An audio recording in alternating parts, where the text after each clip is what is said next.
I'm in charge now. 2 weeks and you're out. That's what Ethan, the CEO's son, said across the acquisition table like he'd just announced the winner of a raffle at a county fair. 29 years old, hair slicked back with too much gel, a smirk pasted on like it had been practiced in the mirror. He thought that sentence would shatter me. Instead, I smiled. Not the polite smile you give at a company dinner when the salmon is undercooked. Number.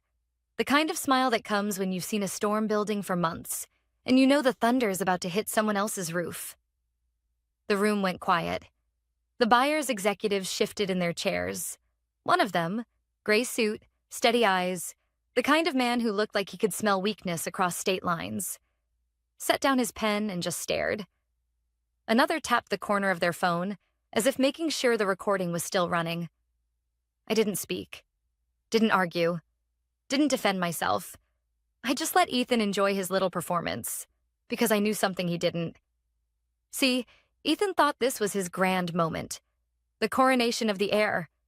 His father, the old CEO, had stepped back after a health scare. Ethan walked in with a fresh badge, a fat title, and zero understanding of what actually kept this company alive. To him, operations were boring. To me, operations were oxygen.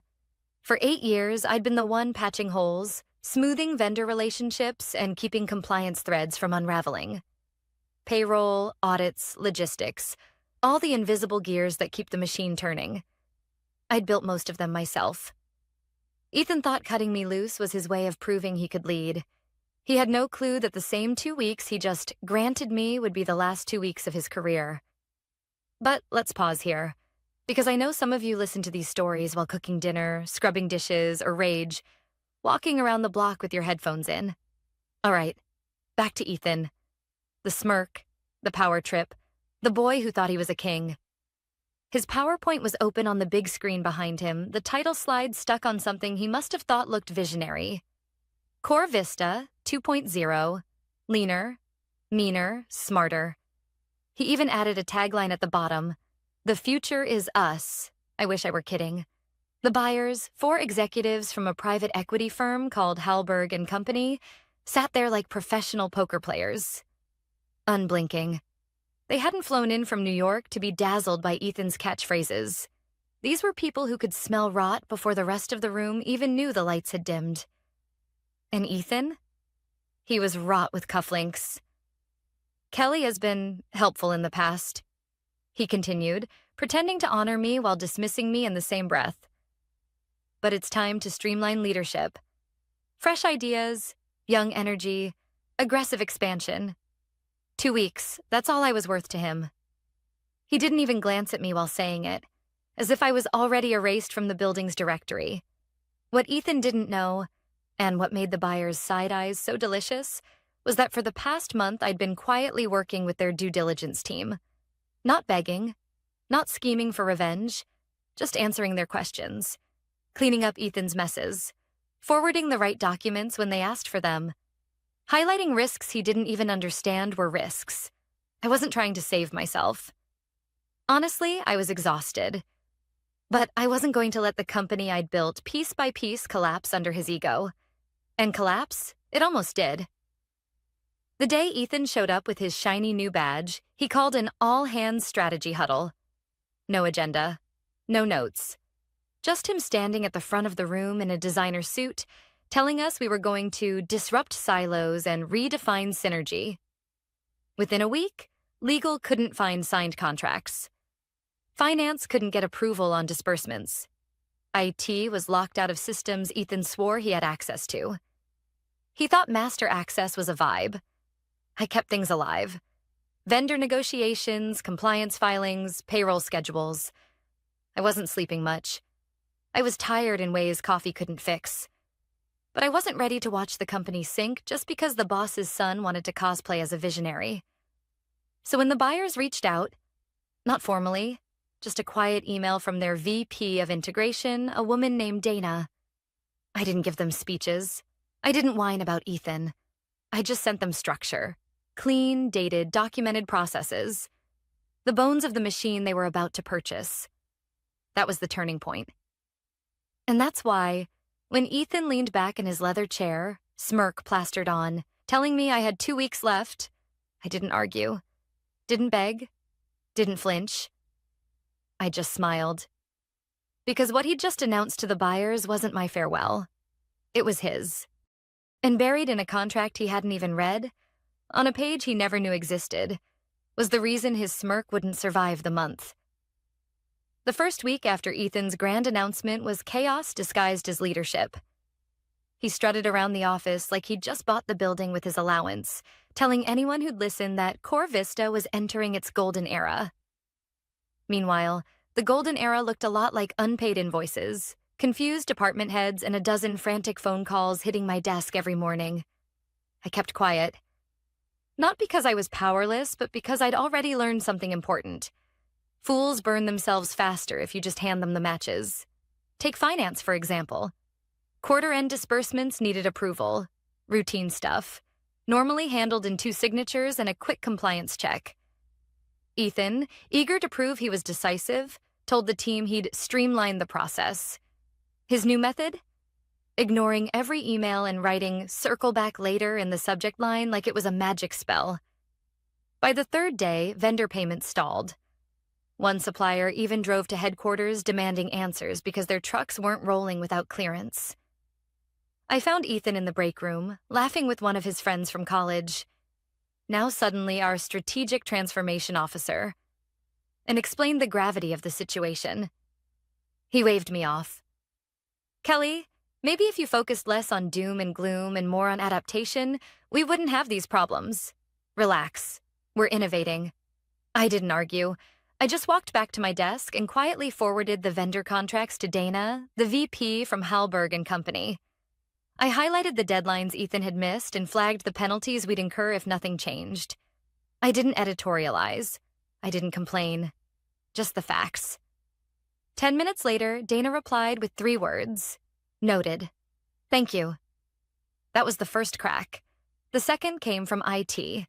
Ethan had bragged during his all-hands that he had master access to every system. The truth? He couldn't even reset his own password. When the compliance dashboard locked out the entire audit team, Ethan told them to just work offline for now. Offline. For a department managing federal reporting requirements. I stayed late that night, restoring access through the admin credentials only 2 of us had. I didn't tell Ethan, but the buyers noticed. Because the next morning, an email landed in my inbox, CC'd from Hallberg's legal team, asking for confirmation on our compliance timeline. My name was on the request, not his. That's when I realized my silence was starting to speak louder than his noise. Still, Ethan kept performing. He ordered a full company rebrand, complete with a new logo designed by a friend's girlfriend in Photoshop. He replaced our professional vendor management system with some flashy SaaS app he found on LinkedIn, convinced it would save costs. Within 48 hours, invoices disappeared, W-9s went missing, and our procurement lead nearly quit on the spot. I documented everything. Every missing file, every delayed approval, every Slack thread where Ethan told people to stop overthinking while projects bled money. I didn't run to HR, and I didn't gossip. I just quietly built a record, piece by piece, because I knew one day soon someone would ask the right question. And when they did, I'd be ready. One night, close to midnight, my inbox pinged. It was Dana again. "Do you have any continuity framework in place if leadership transitions further?" I stared at that line for a long time. Continuity framework. That wasn't a casual question. That was a buyer wondering if the person holding the keys knew how to keep the ship afloat without the captain. I didn't hesitate. I sent over the document I'd been building for months. Vendor scorecards, risk assessments, renewal timelines, disaster recovery procedures. Not fancy, not polished, just clean, bullet-pointed bones of the machine. Her reply came less than an hour later. "This is gold. We'll keep this between us for now." I leaned back in my chair, staring at the glow of the screen in an empty office. That was the moment I knew things were shifting. I wasn't just the woman Ethan dismissed as ops. I was becoming the bridge the buyers actually trusted. Meanwhile, Ethan kept digging. He copied Hallberg's executives on emails where he took credit for 6-month plans I'd built. He bragged about innovative initiatives that were nothing more than recycled templates I'd drafted years ago. And when deadlines slipped, he blamed legacy processes, as if the systems he barely understood had somehow betrayed him. The buyers didn't call him out. They didn't need to. They just kept watching. And I kept documenting. By the end of that second week, the tension in the building was thick enough to taste.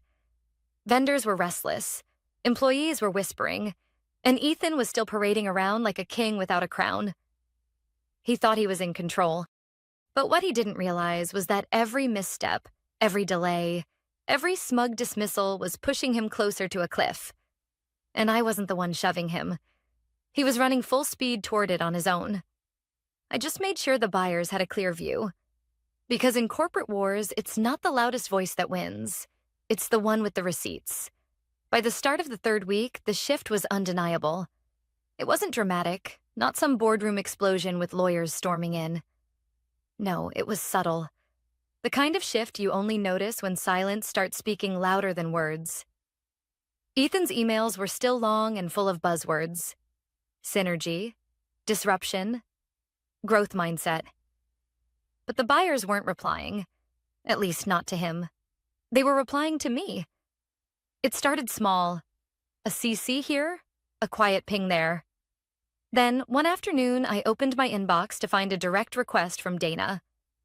"Kelly, can you confirm the timeline for vendor onboarding under Scenario B?" I stared at that line for a long time. It didn't say, "Can you ask Ethan?" It said, "Kelly. My name, direct. Clear, no middleman." That was the moment I knew they'd stopped seeing Ethan as a leader. He was background noise. I didn't gloat. I didn't forward the email to show anyone. I just answered. Clear, factual, professional. And that answer opened a door I didn't realize had been waiting for me. By the end of that week, I was invited to an informal alignment call. The calendar invite didn't even list Ethan. Just me and 2 Hallberg executives. 15 minutes off the record. I almost didn't accept. I'd spent years keeping my head down, doing the work without chasing the spotlight. But I clicked accept anyway. The call was simple. They asked about our compliance roadmap, about how vendor renewals were handled, about risks if leadership churned again. I didn't editorialize. Didn't badmouth Ethan. I just answered what was asked, point by point, as cleanly as possible. When the call ended, one of them, Alan, sharp suit, calm tone, said quietly, "Thank you, Kelly." That was exactly what we needed. That was the second shift. Because after that, the questions didn't stop. They grew. First once a week, then twice, then nearly daily. Always precise, always directed at me. And every time I answered, I could feel the ground tilting a little more in my favor. Meanwhile, Ethan was still busy playing CEO. He hosted innovation brainstorms in the break room with kombucha and beanbag chairs. He ordered a rebrand campaign with fonts he'd found on TikTok. He told HR to scrap half the reporting protocols because they were too old school. He thought he was steering the ship. He didn't see the iceberg. One night, long after everyone else had gone home, I opened my inbox to find a document from Hallberg's legal team. No message, no explanation, just a file. Core Vista Transition Staffing Draft. I opened it cautiously, expecting vague placeholders. But there it was, buried halfway down the page. A blank line labeled Continuity Lead. No name yet. Just a seat waiting to be filled. I flagged it. Dragged it into a folder I'd started weeks earlier called Just in Case. Because I knew one way or another that line would matter. And then came the third shift. It happened in a meeting Ethan wasn't supposed to invite me to. A system audit review with Hallberg's integration team. He didn't want to attend himself, so he forwarded me the invite with a quick note. Just cover this. They'll only ask about boring stuff anyway. Halfway through the call, Alan asked a question Ethan wouldn't have been able to answer in a million years. Do you have clean vendor onboarding metrics for the past 3 fiscal years? I could hear the pause, the kind of silence that would have exposed him instantly if he'd been on the call. I didn't hesitate. Yes, you'll find them in the second tab of the Ops Metrics file I shared last Thursday. Line 42 onward includes late cycle recovery factors. Silence again, but this time it wasn't awkward. It was respect. Thank you, Kelly, Alan said, and the call moved on. Afterward, a message popped into my inbox. Would you be open to a short side-channel briefing on continuity risks? I didn't reply right away. My hands hovered over the keyboard. Because this wasn't just answering a question. This was stepping into a role I hadn't been officially offered. But in the end, I typed back one word. Yes.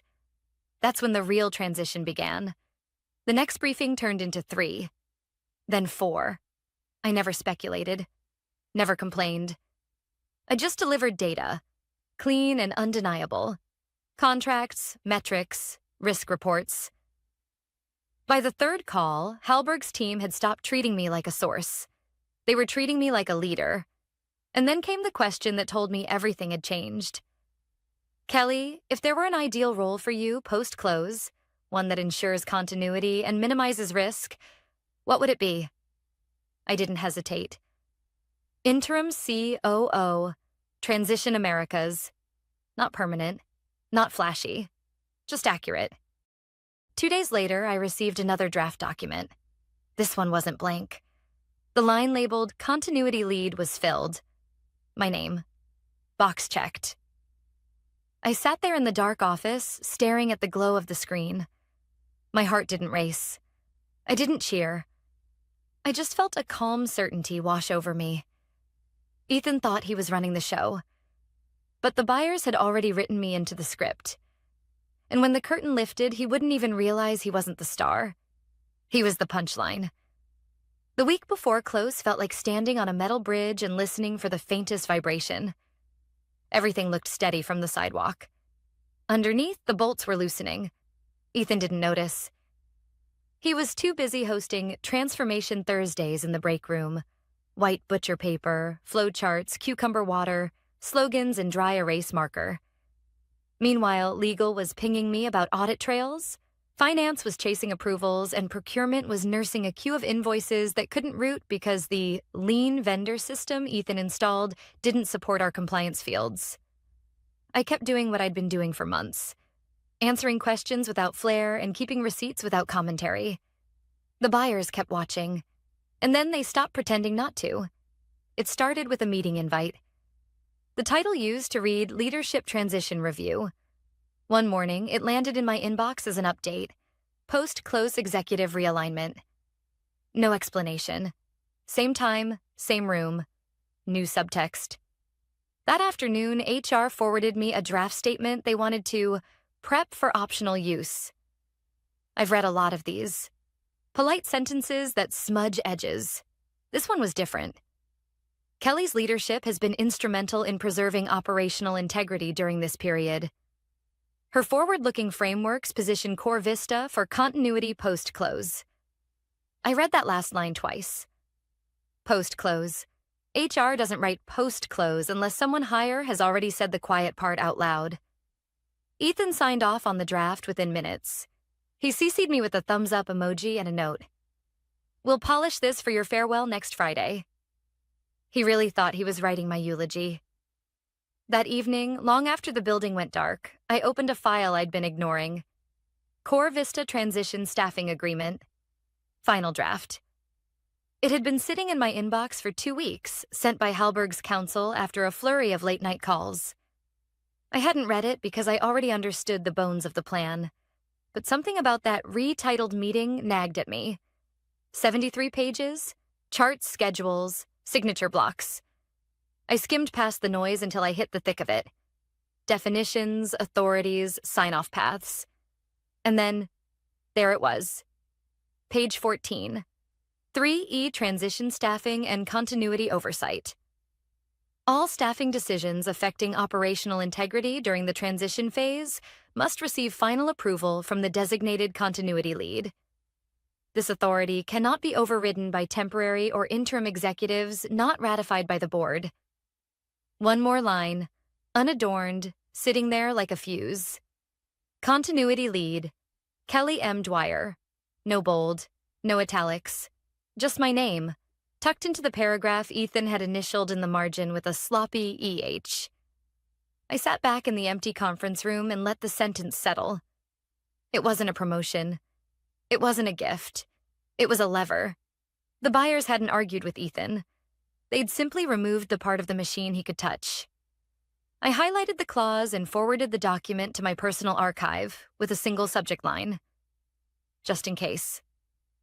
Then I printed page 14 and slid it into a plain manila folder.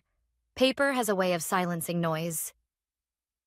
The next morning, Ethan blasted a company-wide email with the subject line, "Exciting next chapter, Core Vista x Halberg."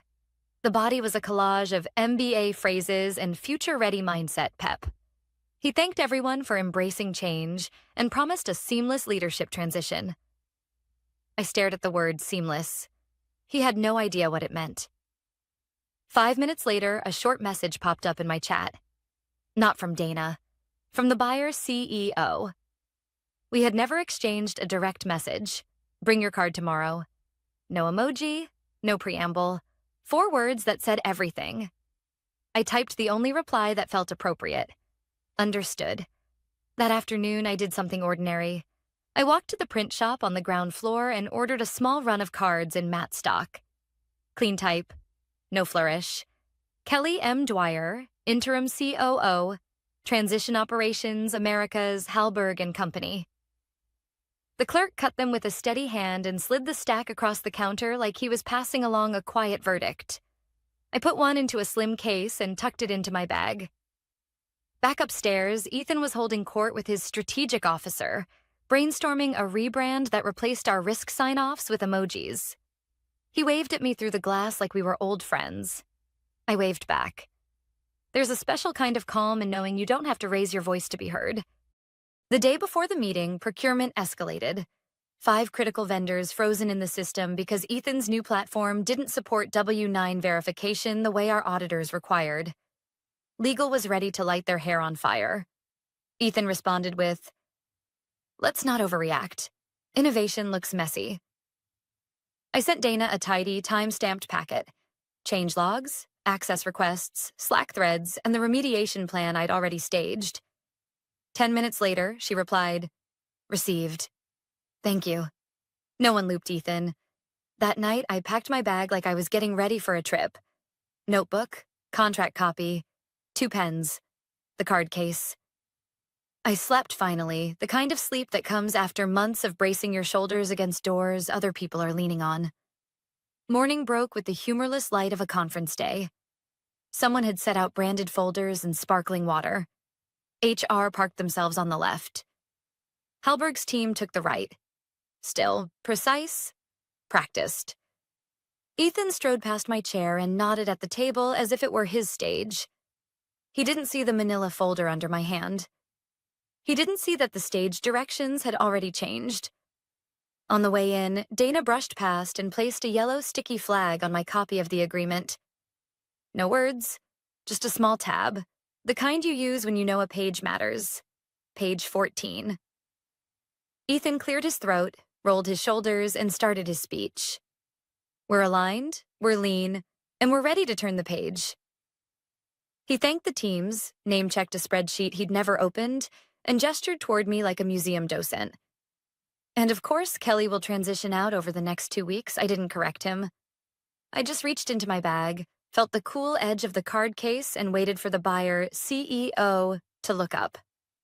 Almost time. Because consequences don't arrive with sirens in corporate life. They arrive in footnotes, in signatures, and in the moment someone finally reads page 14 out loud. The conference room smelled faintly of coffee and nerves. Folders lay neatly stacked, water glasses filled halfway, pens aligned like surgical tools. Halberg's executives sat in their practiced stillness, not a smile, not a frown, just that steady poker face patience. Ethan stood at the head of the table, shoulders square, tie too tight, eyes shining with the certainty of someone who thinks they're about to be crowned. "This acquisition," he began, pacing like he was auditioning for a stage play, "marks the next evolution of Core Vista. a smarter, sharper, more agile future. And I'd like to personally thank everyone who helped us get here, including Kelly, who will be transitioning out over the next 2 weeks. His voice carried confidence, but the words felt hollow, like a drumbeat echoing in an empty hall. Bryce, the so-called transformation officer, clapped. HR nodded politely. Someone typed something into their notes app. And then, silence. I didn't bow my head, didn't force a smile. Instead, I reached slowly into my bag, pulled out the slim case, and slid one card across the polished table toward Halberg's CEO. Matte black. White ink, clean font. Kelly M. Dwyer, interim COO, Transition Operations, Americas, Halberg and Company. The CEO picked it up, glanced at it, and for the first time all morning, his face shifted. His lips curled into laughter. Sharp, sudden, delighted. Not cruel, but the kind of laughter that bursts out when a punchline lands in a joke you didn't even know was building. Ethan froze mid-sentence. Something funny? He asked, voice cracking at the edges. The CEO didn't answer. He tilted the card toward Alan, seated to his right. Alan read it, smiled. Not a smirk, not a politeness, but a knowing grin, and slid it back. Then, with a deliberate hand, Alan opened his binder, flipped straight to a page marked with a yellow sticky flag, and laid it flat on the table. Page 14. Mr. Harrison, the CEO said calmly, perhaps you should revisit the staffing agreement you signed. Ethan blinked, confused, scanning the page like he was seeing it for the first time. His eyes landed on the paragraph, lips moving as he mouthed the words. Continuity lead, Kelly M. Dwyer. His signature sat at the bottom, crooked and careless, the ink that sealed his own fate. No, he stammered. That's not binding. She's not. Dana leaned forward, voice even. It is binding. You initialed it. Final approval on all operational staffing falls under Kelly's authority for the next 90 days. The room went quiet. You could hear the click of a pen, the faint hum of the air vent. Bryce shifted uncomfortably, staring down at his phone like salvation might arrive in a text message. HR suddenly found the wood grain of the table very interesting. The CEO tapped the page once with his finger. You granted this authority yourself, Mr. Harrison. Consider your 2 weeks reassigned. Ethan's face drained of color. He looked from me to the page, back to the CEO, as if the walls might crack open and swallow him before the humiliation set in. His hands hovered above the table, twitching slightly, like a man reaching for a crown that had already been melted down. We've arranged a new role for you, Alan added smoothly. Facilities operations, Kansas City branch, night shift. They could use help with forklift scheduling. It was over. Not with shouting, not with fists on the table, but with the soft finality of a signature already written weeks before. I didn't gloat, didn't smirk. I simply accepted the small envelope HR slid across to me. Inside, a badge with Halberg's logo. My name, my title, interim COO. The clip snapped into place on my lapel with a soft click that somehow echoed louder than Ethan's entire speech. Thank you all, I said, standing. I look forward to getting started. No one objected. No one interrupted, because it was done. I walked toward the door, my heels steady against the polished floor. Behind me, I heard Ethan's voice, small, cracking. Wait, she reports to you? The CEO didn't raise his voice. He didn't even look up from the contract. He just smiled, slow and deliberate. No, Mr. Harrison. For the next 90 days, she is me. I didn't turn back. I didn't need to. I left Ethan standing in the ruins of his self-made empire, drowning not in noise but in the one thing he'd never accounted for: consequence. And that's the truth about power. It doesn't always roar. Sometimes it whispers. Sometimes it waits. And sometimes all it takes to end a career is a single card slid across a table.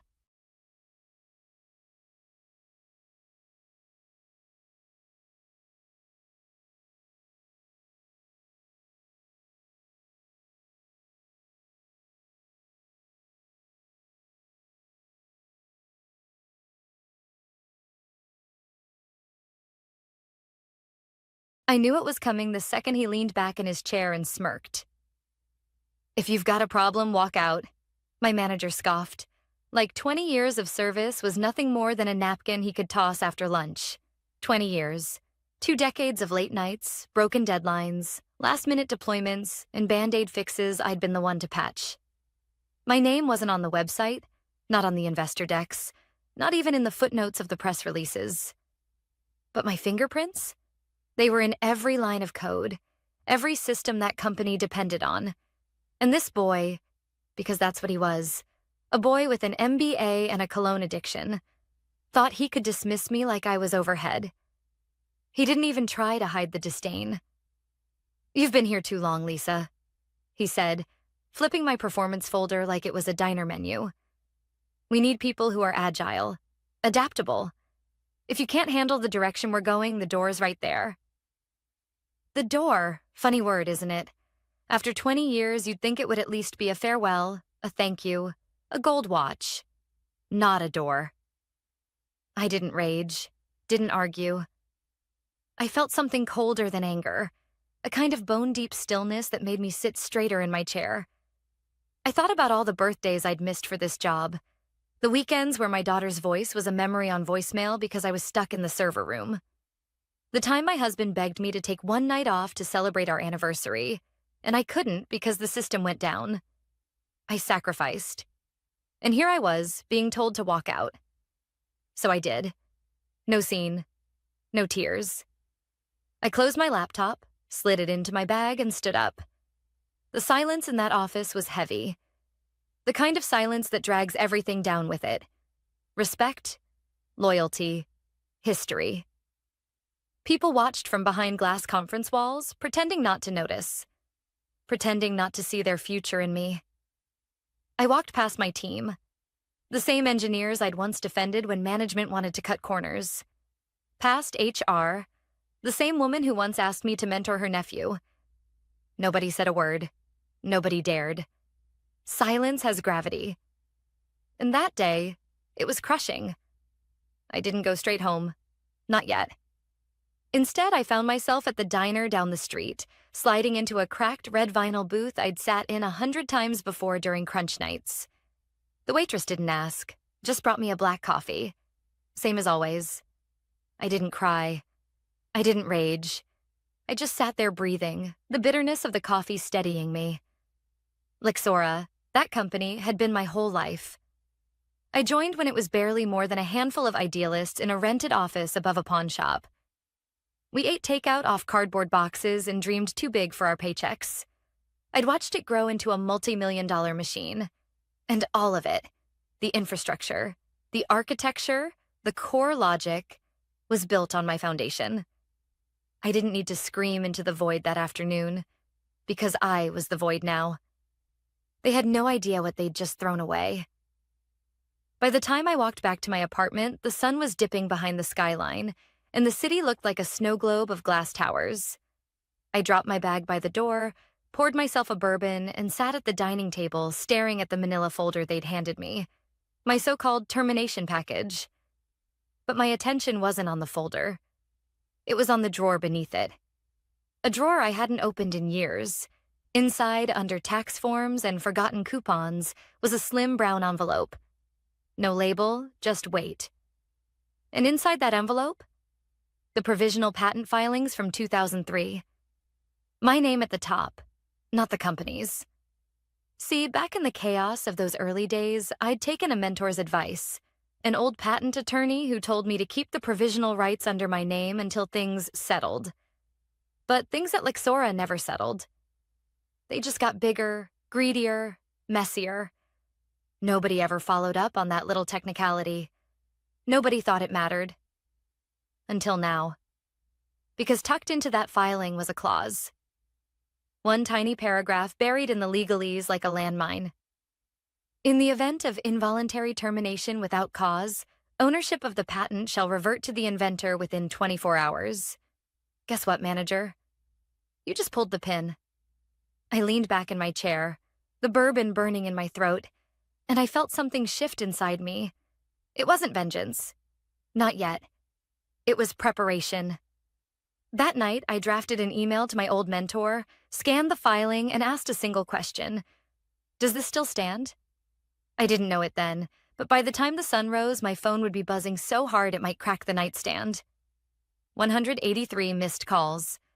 And the founder himself, a man who hadn't spoken to me in 5 years, would be screaming into the receiver, "Why the hell are you registered as the owner of our patents?" And I would smile.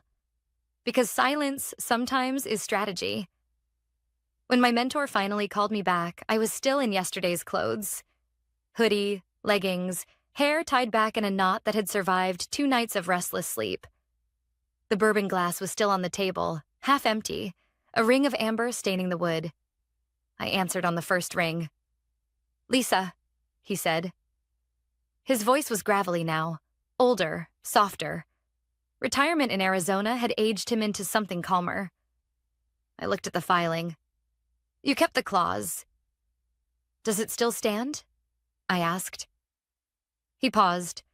I could hear the shuffling of papers, the sound of glasses being pushed up the bridge of his nose.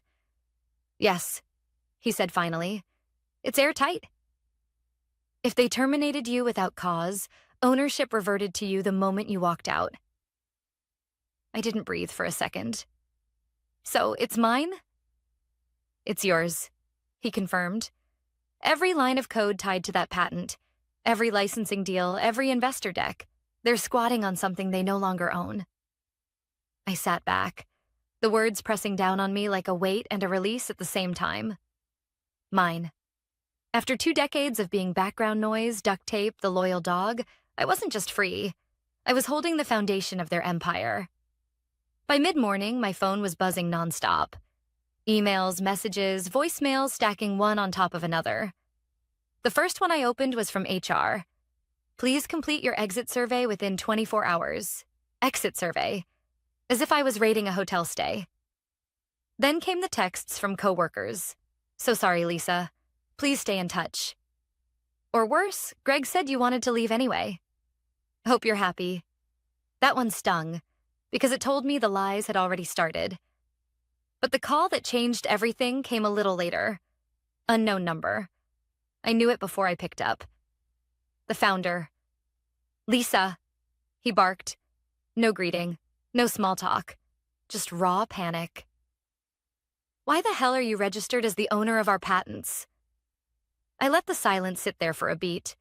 Then I said evenly, "Because I always was." You just forgot he didn't reply right away. I could hear him pacing, breathing hard. No, that can't be right. Legal never filed the final transfer." I interrupted. "We talked about it after Series A, remember? But it got shuffled, then forgotten. 20 years later, it's still mine." Jesus Christ. He groaned like an animal hit center mass. "Do you understand what this means?" "Oh, I do," I said quietly. He didn't apologize. Didn't ask how I was. His voice cracked only once when he muttered, "The board's gonna kill me." Then he hung up. I set my phone down, stared at the blank wall in front of me, and felt something I hadn't felt in years. Control. That afternoon, I opened the drawer again, pulled out the old bank box labeled IP/archive/do not touch. For hours, I sat cross-legged on the floor, sifting through brittle printouts, coffee-stained notebooks, Post-its with my handwriting from 2003. It was like digging through an archaeological site of my own life. At the bottom, I found it. Manila envelope, still sealed with a notary stamp. My provisional filing. My name, my invention. I scanned it, encrypted it, and filed the reversion confirmation through the patent office portal. No drama. No fireworks. Just a quiet checkbox next to involuntary termination without cause and a digital timestamp. Submit. And with that single click, everything shifted. Lexora's flagship system, the core engine that powered their contracts, their demos, their next round of funding, no longer theirs. It was mine. I didn't dance. Didn't cheer. I just leaned back, my cat jumping into my lap like she understood the gravity of what I'd done. The phone buzzed again. This time it was Greg. Of course it was. The boy who told me to walk out. I didn't answer. Let him stew. By the end of the day, the legal team at Lexora would have the reversion notice in their inbox. But here's the thing about companies like that. Legal only checks what executives tell them to check. And executives? They were too busy congratulating themselves in conference rooms, high-fiving each other over strategy decks. Tick, tick, tick. That night, I sat by the window with another bourbon, watching the city glow beneath me. 20 years of service, erased with a smirk. But the thing about foundations is, you can't erase them. You can't fire the architect and expect the house to stand. I wasn't angry anymore. I was still, cold, focused. Because silence isn't weakness. Sometimes silence is strategy. And my silence had just become their problem. Tomorrow they'd find out, and I'd be waiting. The next morning, I woke to silence. Not peaceful silence. The heavy kind, like the world is holding its breath. My phone lay face down on the nightstand, buzzing in short bursts. When I finally turned it over, the screen was littered with notifications, missed calls, emails, Slack messages from accounts I was no longer part of. I didn't open any of them. Not yet. Instead, I brewed coffee, the kind strong enough to peel paint and watch the steam curl like smoke from a slow fire. The truth was simple. The patent was mine again, but the impact of that truth hadn't hit Lexora yet. That was only a matter of time. Around mid-morning, my curiosity got the better of me. I logged into the public patent database. There it was, plain as day. Owner, Lisa M. Carter. Effective date. Yesterday. My heart gave a steady, deliberate thump. Not excitement, not nerves, just confirmation. By the time I checked my email, one stood out. Forwarded from a friend still inside Lexora. Subject line, possible issue. It had been written by a junior intern in legal, the kind of over-eager kid who wears pressed shirts on casual Fridays. He'd been tasked with monitoring competitor filings. Instead, he typed in our own numbers. And there I was. I could almost picture the moment. His mouth going dry, the highlighter freezing mid-swipe. Probably refreshing the page 3 times, praying it was a glitch. But it wasn't. He flagged it to his supervisor. The supervisor flagged it to the general counsel. And from there, panic started to seep through the cracks. By early afternoon, legal had circulated a memo. Another friend forwarded it to me. Half terrified, half amused. The last line said it all. Recommendation, postpone demo until IP ownership clarified. Demo, of course. The next-gen product launch was less than a week away, hyped in press releases, teased in glossy emails. The core engine, the one I wrote in a cramped apartment with ramen wrappers on the floor, was the centerpiece. They'd been bragging for months about how it would redefine adaptive infrastructure. And now, they didn't own it. I could imagine the executive's reaction. Some laughed it off. Clerical error, paperwork mix-up. Others probably insisted it could be ironed out later. But the truth was, there was no later. The clause was ironclad. My mentor had been smart enough to bury it where only a meticulous reader would find it. And now, after 20 years, the tripwire had finally gone off. My phone rang again. Greg, I let it ring. He left a voicemail this time, his voice straining to sound calm. Lisa, let's be reasonable. I think we can work something out. Call me back reasonable. That was rich, coming from the man who'd told me to walk out like I was yesterday's lunch. I didn't delete the voicemail. I saved it. That evening, word started spreading beyond the legal department. Engineers messaged me on LinkedIn, pretending to check in, but their real question was the same. What happened? One even wrote, Greg says you quit. Is that true? Quit? Number, I was shoved out. But I didn't reply. Not yet. Let them stew in their confusion. Let them feel that itch in the back of their skulls, the sense that something was off.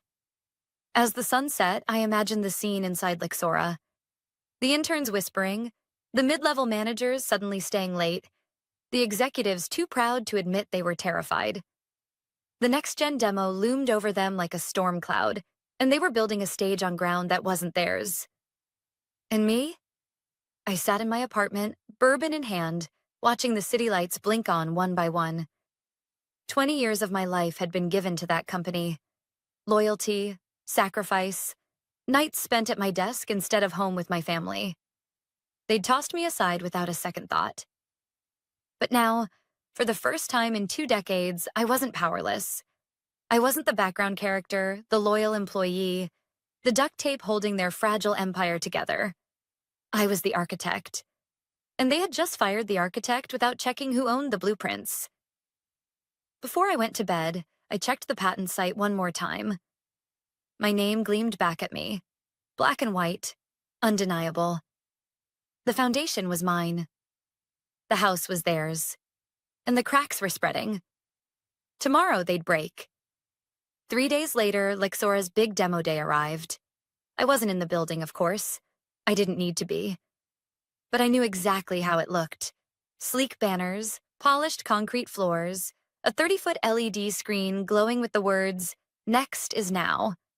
Rows of investors, government liaisons, venture partners. All the people whose signatures and checkbooks kept the machine running. And backstage? Greg, my replacement, my executioner. Probably pacing with a mic clipped to his tie, rehearsing lines he barely understood. He'd been waiting for this moment, the chance to prove himself as the face of innovation. Only problem? He was about to pitch a product built on code that didn't legally belong to him. I wasn't there to see it, but I heard everything. Friends still inside kept me updated in real time. Messages trickled in like play-by-play commentary. Stage looks packed. Greg is all smiles. Investors just walked in. Then came the one that made me sit up straight. Legal just walked on stage.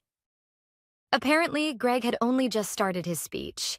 He'd launched into some syrupy line about redefining infrastructure when a tall woman from legal stepped out of the wings. She leaned in, whispered something directly into his ear. And whatever she said drained the blood from his face. The mic was still on. Everyone in the first few rows heard it.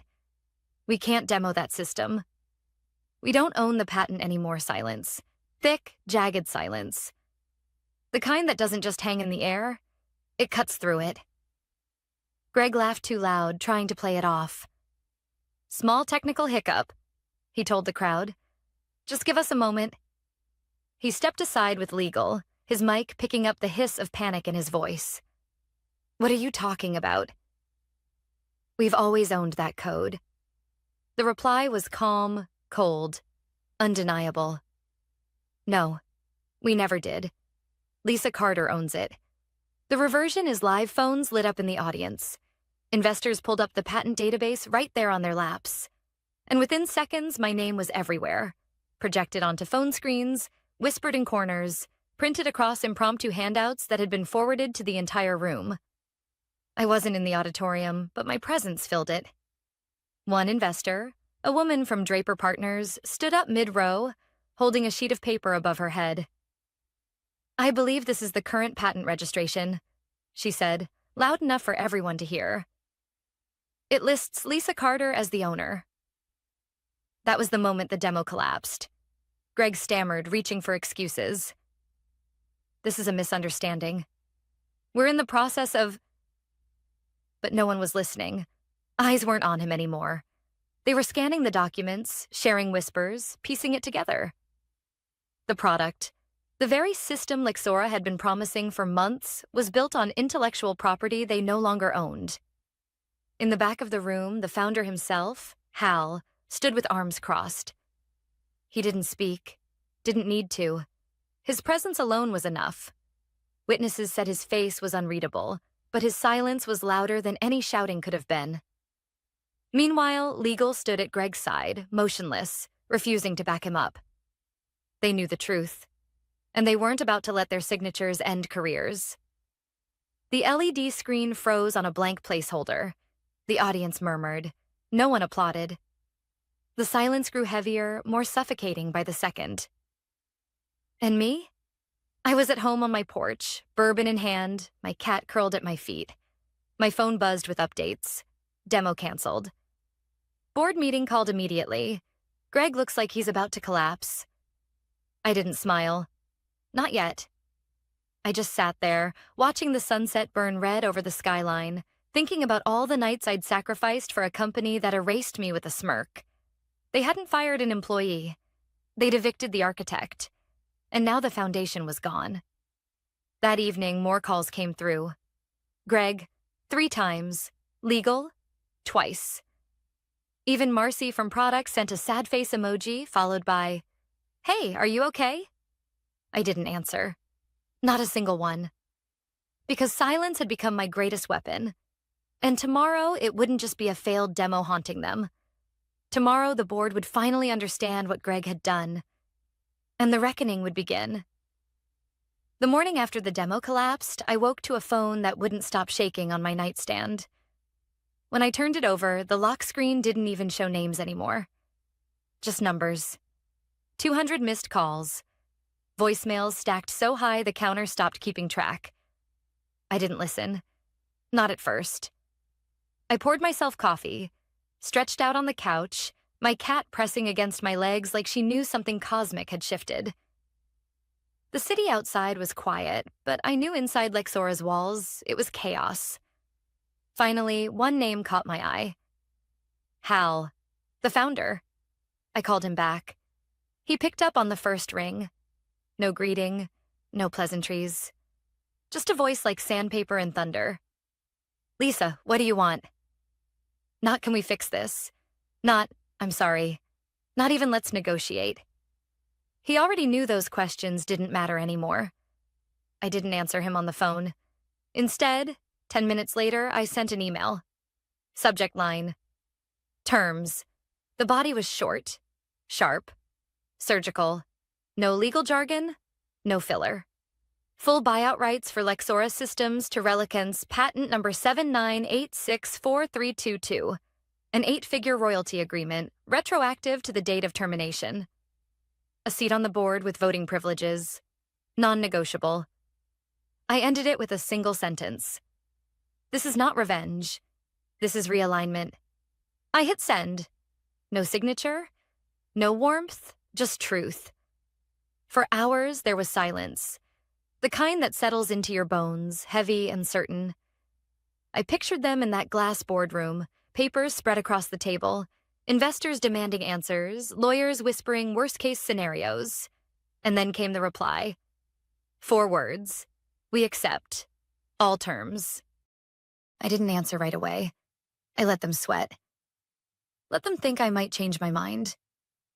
Only after a full hour did I send my response. I'll need a fresh badge. And my nameplate returned. You'll find it in Greg's desk drawer. Second one down. He never threw it away. Just hid it. That detail wasn't for leverage. It was for me. Proof that even the man who told me to walk out hadn't truly erased me. He couldn't. By evening, the paperwork was already moving. Licensing agents drafting contracts. HR scrambling to rewrite policies. Lawyers combing every old filing for overlooked clauses. My inbox filled with carefully worded apologies disguised as compliance notices. I didn't feel triumph, exactly. More like vindication. After 20 years of loyalty, of sacrifice, of being the silent backbone of their empire, I was finally recognized. Not with applause, not with a plaque, but with respect, equity, and leverage they could never take away again. That night, I sat by the window, bourbon in hand, watching the skyline flicker.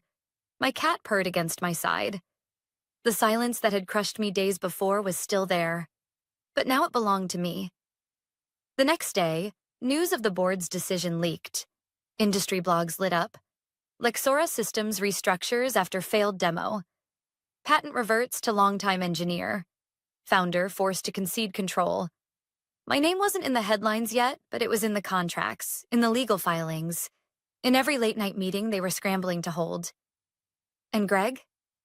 Word was, he cleaned out his desk quietly. No farewell speech, no smirk, just a man whose arrogance finally caught up with him. I didn't gloat. I didn't post a victory speech online. That wasn't the point. This wasn't about revenge. It was about reclaiming what was mine and proving a truth too many people forget. You cannot erase the architect and expect the house to stand. By the end of the week, my new badge arrived in the mail. Plain plastic, my name etched across the front. I held it in my hand for a long time, feeling the weight of it. Not a symbol of belonging anymore, but of ownership. I clipped it to my shirt, sat back down at my desk, and opened a fresh notebook. On the first page, I wrote a sentence in bold letters. Some of us don't burn bridges. We build new cities, and we charge rent. Then I closed the notebook and smiled. Because silence, used wisely, is louder than any applause. And this time, the silence was mine.